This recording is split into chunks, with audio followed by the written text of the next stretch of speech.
Olá, eu sou Douglas Rainho, idealizador do blog Perdido em Pensamentos, e nessa edição do Conhecendo a Umbanda, iremos falar sobre as linhas auxiliares e os boiadeiros. Vamos lá! Seu boiadeiro por aqui choveu, seu boiadeiro por aqui choveu, choveu que abarrotou, foi tanta água que seu boi nadou. A Umbanda foi criada através da mediunidade de Zélio Fernandino de Moraes. Existem controvérsias quanto a isso, mas vamos aceitar esta vertente oficial. Nos começos das manifestações de Umbanda, manifestavam-se espíritos de caboclos, pretos velhos, e posteriormente de um outro espírito chamado Orixá Malê, que vem da linha de Ogum.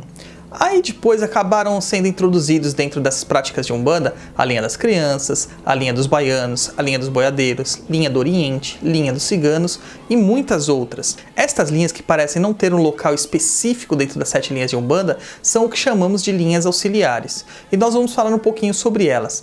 Eu costumo dizer que estas linhas auxiliares não se enquadram dentro das 7 linhas de Umbanda principal, mas é só aparentemente. Quando a gente começa a prestar atenção nas linhas, suas formatações e tudo mais, nós conseguimos entender as suas minúcias. Sabemos que são 7 linhas, cada linha tem 7 falanges, cada falange tem 7 legiões, cada legião tem 7 povos e assim por diante. Então é uma infinidade de locais que você pode alocar os povos que trabalham dentro da Umbanda. Essas linhas auxiliares, elas se encontram geralmente diluídas lá embaixo, nos povos ou legiões. E isso não é muito comum de ser explicado nos terreiros. Muito disso também foi perdido com o passar dos anos, pela dificuldade que haviam dos dirigentes de passar aquilo que eles sabiam, com medo de que a pessoa sairia do terreiro dele ou colocaria em risco toda aquela sabedoria que ele estava passando. Então muita coisa foi mantida em segredo, muita coisa foi mantida em sigilo, e acabou que perdeu-se muito disto. E a gente tenta, no Conhecendo a Umbanda, resgatar um pouquinho dessa sabedoria. Um exemplo clássico de uma entidade que aparentemente não se enquadra dentro de qualquer linha é do Orixá Malê.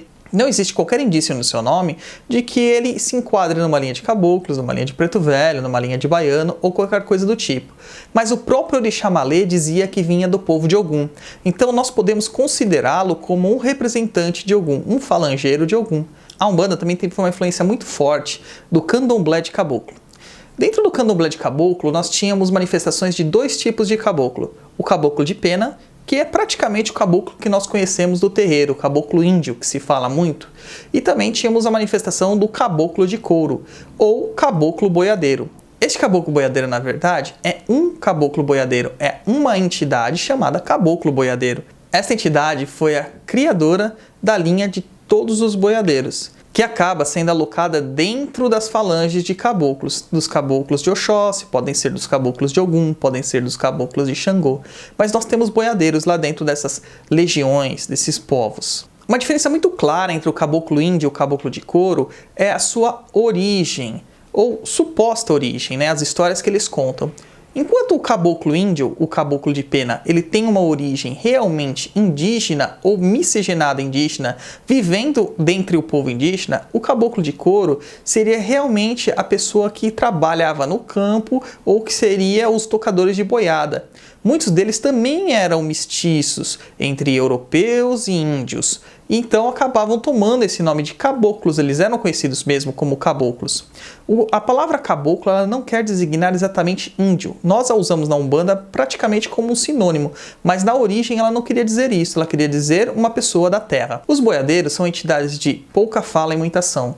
Muitos deles nem sequer gostam de se manifestar incorporados. O trabalho deles se dá mais no campo oculto, do outro lado, no plano astral. Eles praticamente trabalham com a doutrinação dos espíritos e a contenção dos mesmos. A figura do seu laço magnético, que é uma forma de pensamento plasmada de um laço realmente de boiada, é na verdade a forma que ele tem para conter as manifestações de espíritos trevosos e negativos. Ele, através desse laço simbólico e energético, ele envolve os espíritos negativos e transporta-os para os seus locais de doutrinação. Na verdade, não é o caboclo boiadeiro ou boiadeiro que faz essa doutrinação. Ele pode até começar a doutrinação, conversando, falando, exemplificando, mostrando como as coisas são, mas quem vai conduzir esta Doutrinação são os espíritos mais evoluídos, os espíritos que têm já características mais de professores, auxiliares, enfermeiros e outros tipos mais. Por serem espíritos que têm uma liberdade grande, como eu disse, eles trabalham dentro da linha de Ogum, trabalham dentro da linha de Xangô, trabalham dentro da linha de Oxóssi, eles acabam se relacionando com as 7 forças da Umbanda. Então é difícil você definir para qual orixá um boiadeiro trabalha. Muitos dizem que trabalham para Oiá, que seria uma versão de Iansã. Outros dizem que trabalha para Ogum. Alguns dizem ainda que trabalham para Oxóssi.